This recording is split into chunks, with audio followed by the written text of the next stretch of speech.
Biar tidak terlalu malam, kita niatkan talabul ilmi sebab ngaji itu suatu kewajiban bagi seluruh muslimin dan muslimat. Para ibu, bapak, para guru semuanya, dalam momentum pengajian bulan ini dari MUI Desa Bengkulu, yang mana insya Allah kita masih berada di bulan yang mulia, yakni bulan Sya'ban. Bulan Sya'ban tersebut sudah jelas, bahkan malam Jumat kemarin di Masjid Al-Hidayah pun mengadakan, yakni bulan penyetoran amal kepada Allah Subhanahu wa Ta'ala. Hari bulan Sya'ban kita, jadi amal kita itu langsung diperlihatkan kepada Allah Subhanahu wa Ta'ala. Itu bulan Sya'ban itu, ya. Malaikat biasanya di bulan yang lain itu mencatat, ya. Di bulan Sya'ban langsung dibawa oleh malaikat dan langsung diperlihatkan kepada Allah Subhanahu wa Ta'ala. Maknanya apa? Bukan berarti Allah tidak tahu, Bapak. Bukan berarti Allah tidak mengetahui, Bu. Ya. Allah makapan, Maha Gagah, Maha Kuat, Maha Sami'ul Alim, ya, Maha mendengar, Maha melihat. Itu menjadi ibrah, menjadi ilmu buat kita agar kita ada dalam kewaspadaan, agar hidup ada dalam kewaspadaan. Sebab kalau kita hidup di dunia kosong dari kewaspadaan, lamun cek santri mahir ibarat kendenom budak lepas dina gedongan.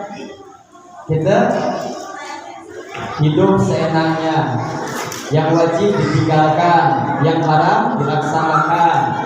Kita semua kemungkaran dilaksanakan, kebaikan juga dilaksanakan. Jadi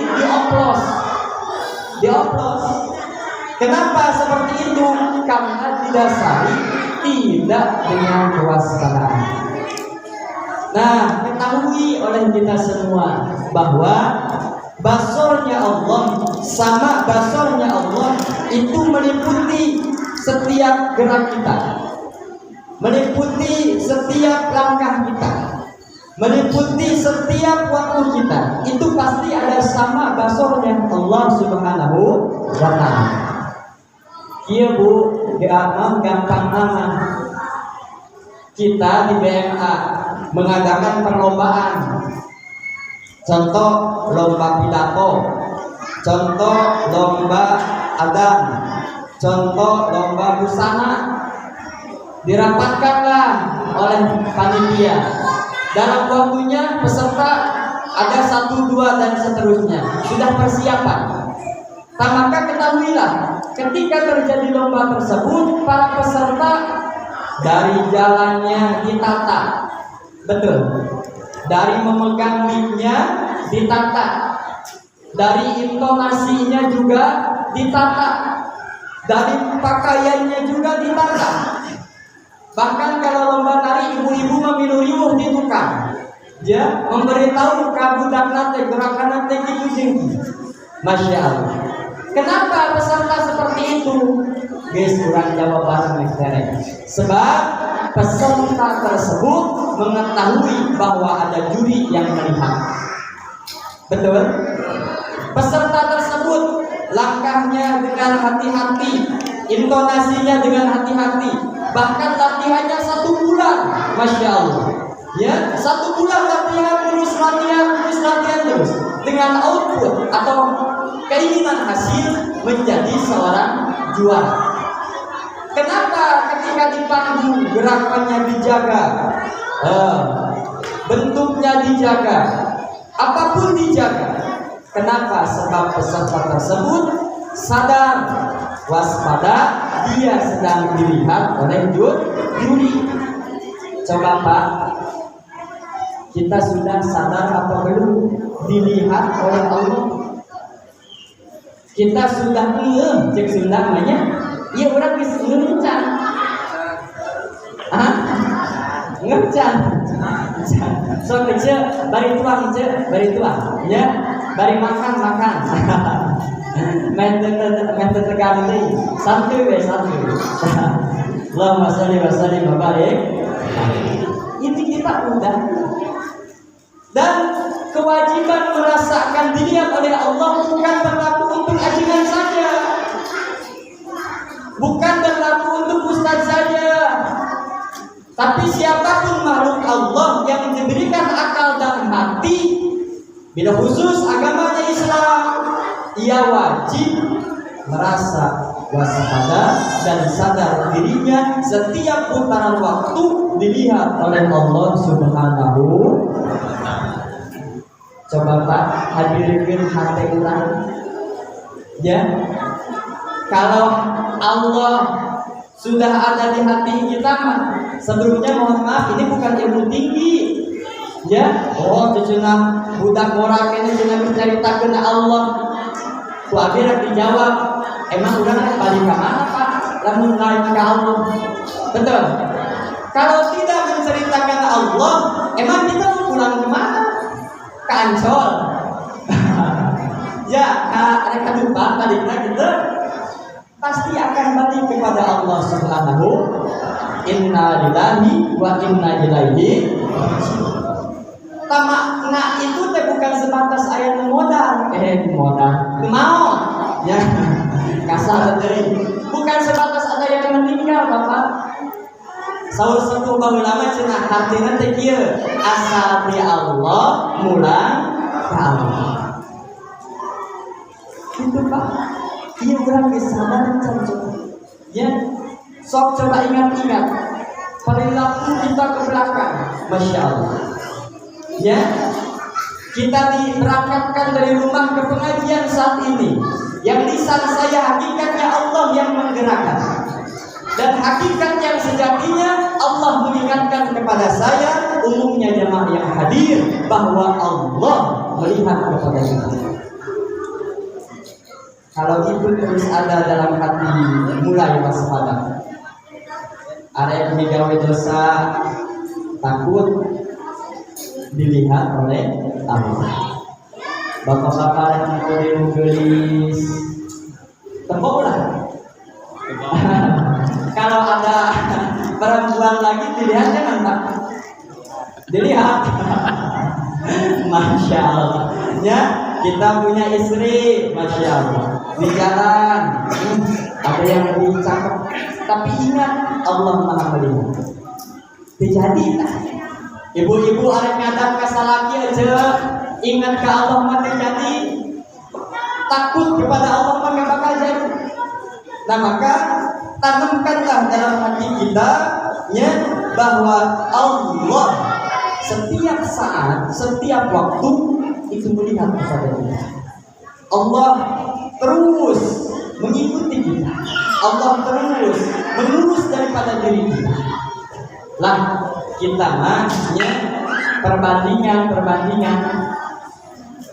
Ada seseorang yang baik jasa kepada kita mah berterima kasihnya sudah mantap.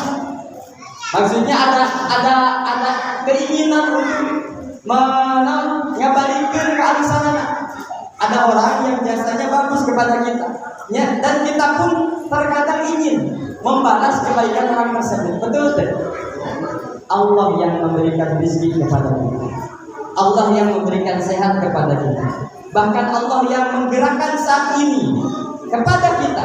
Lantas kenapa kita tidak ingin sungguh-sungguh berterima kasih, bersyukur kepada Allah? Lantas kenapa Allah yang memberikan rezeki, Allah yang memberikan sehat, kita bisa dalam bab apapun itu, bab ilmu dunia, ilmu akhirat, lantas kenapa kita sering susah untuk bersyukur kepada Allah? Allahumma sholli wa sallim wa barik. Tanamkan dari sekarang, di bulan Sya'ban Allah terus melihat kepada kita, dan malaikat langsung membawa amal kita di hadapan Allah Subhanahu wa Ta'ala. Waspadalah dari sekarang, takutnya yang diperlihatkan kepada Allah amal kita yang sedang baik. Waspadalah dari sekarang, yang ditakutkan ketika diperlihatkan kepada Allah kita sedang lacur, kita sedang berbohong, kita sedang merumpak daripada aturan Allah. Yang ditakutkan kita sedang berbuat dosa kepada Allah. Waspadalah dari sekarang. Dan beruntunglah orang yang hadir saat ini. Berbahagialah orang yang datang pada malam ini, bila khusus panitia MUI yang mengadakan ini acara. Beruntunglah kita semua, sebab di bulan yang mulia ini amal langsung diperlihatkan kepada Allah. Kita berada di dalam pengajian. Alhamdulillah. Kita bersyukur ya, bersyukur. Alhamdulillah. Baik, para ibu dan bapak yang sama-sama mengharapkan ridha Allah, di bulan Rajab, lepas Rajab ada Sa'ban, lepas Sa'ban ada Ramadan. Itu bulan-bulan yang mulia menurut Allah dan para Rasulnya, dan bahkan semua bulan itu mulia, tapi ini bulan-bulan yang istimewa. Maka kita sedikit menyinggung bulan Rajab, adanya kejadian Isra wal Mi'raj Nabi Muhammad sallallahu alaihi wasallam. Bulan Ramadan adanya berpuasa. Ulama sepakat mengatakan bulan Rajab akni bulannya Allah, bulan Sya'ban akni bulannya Nabi, bulan Ramadan akni bulannya umat Nabi.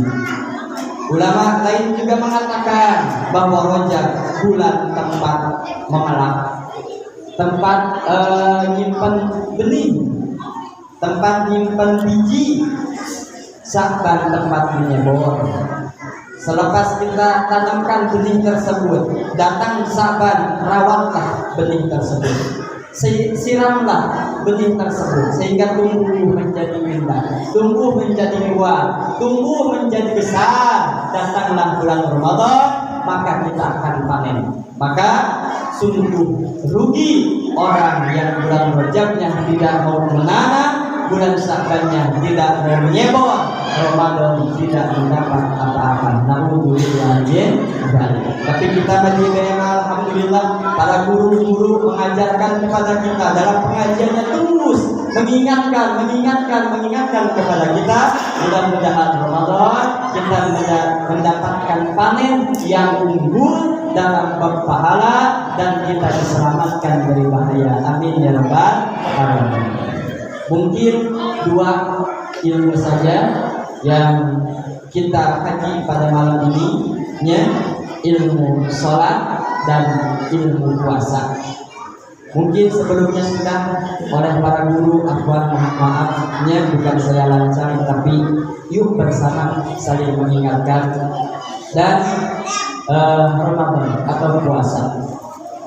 Sholat itu salah satu perintah dari Allah Subhanahu wa Ta'ala. Asal sholat Pak, asal taraja, asal. Salat itu perintah yang mutlak dari Allah Subhanahu wa Ta'ala. Para ulama, Kanjeng Nabi, Kanjeng Rasul menyatakan bahwa salat itu fondasinya agama. Bahwa salat itu kunci dari berbagai masalah. Salat itu kunci dari segala kesusahan. Maka perintah yang sangat wajib buat kita selaku muslimin yakni melaksanakan sholat. Ya rekannya sakarene osok sholat osok. Alhamdulillah. Tapi masya Allah, dalam sholat itu Pak rintangannya luar biasa, betul kan? Rek sholat cek ibu-ibu mah budak rewel kayak salaki rek sholat hayang nyusu deh. Masya Allah. Yes, salaki ayah wae. Nah, banyak rintangannya. Pasti kita mau melaksanakan sholat pasti banyak rintangannya. Susah, jelas. Tapi bukan susah yang mutlak yang tidak ada masalah, tidak ada solusinya. Itu mah susah yang ada solusinya. Nah, sudah sepakat sholat itu susah, tapi yakinkan susahnya ada solusinya. Terkadang orang mah kieu geuningan sholatnya, orang mah dengan takbir Allahu Akbar pikiran ka mana urang. Aya nu pikiran kredit aya? Ya. Nu pikiran budak SPP can mayar aya? Ya. Allahu Akbar. Sudah mendung. Ayat ngangkatan baju raya. Masya Allah. Allahu Akbar. Kompor udah mati apa belum? Ya, perasaan tadi udah ada. Ayat itu ayat. Allahu Akbar. Motor dan kerja baik. Padahal baru beres dari bengkel. Sekarang udah kamu lagi. Ayat itu ayat. Allahu Akbar, ya Allah, ya duitnya kan mana? Ayat begitu ayat. Ya gini ayat apa? Kumaha dia? Ya. Termasuk saya, Pak. Masya Allah. Termasuk iman dan Ramadan awal sholat. Ya. Saya sedang berbicara kepada diri sendiri. Diri saya itu seperti itu. Allahu Akbar. Ya Allah. Ini harus di mana? Kunci motor ini, kunci lemari di mana? Masya Allah. Itu ketika sholat terus seperti itu. Maka kita harus membereskannya. Sebelum kita meninggalkan dunia yang fana, sebelum kita meninggalkan dunia yang hina, kita bereskan dari sekarang, Pak. Mungkin dari kitab sudah jelas, dari para guru sudah jelas. Ya, ini mah hanya menambahkan. Menjadi pertanyaan, kenapa sholat kita? Kenapa ketika kita sholat pikiran kemana-mana? Ada yang bisa menjawab? So kalau bisa menjawab, mau pikiran apa? Nah, kenapa? Ketika kita sholat itu pikiran kemana-mana? Ya, jawaban menurut guru saya. Satu, karena kita tidak fokus. Karena kita tidak fokus. Sekali lagi, ibu-ibu doang, ibu-ibu doang. Tuh, 2, 3. Karena bapak-bapak, 2, 3. Karena kita tidak fokus. Terfokus saja. Ya. Terus jawaban yang kedua, kenapa kita bisa tidak fokus? Mungkin itu pertanyaannya ya. Kenapa kita bisa tidak fokus? Jawabannya, kita tidak mengagungkan kepada Allah. Kita tidak meluhurkan kepada Allah. Kita tidak menghebatkan kepada Allah. Itu jawabannya. Kenapa sholat kita tidak fokus? Karena kurangnya pengagungan kepada Allah, karena kurangnya penghambaan kepada Allah. Contoh kita saja, ya, mau didatangi orang penting,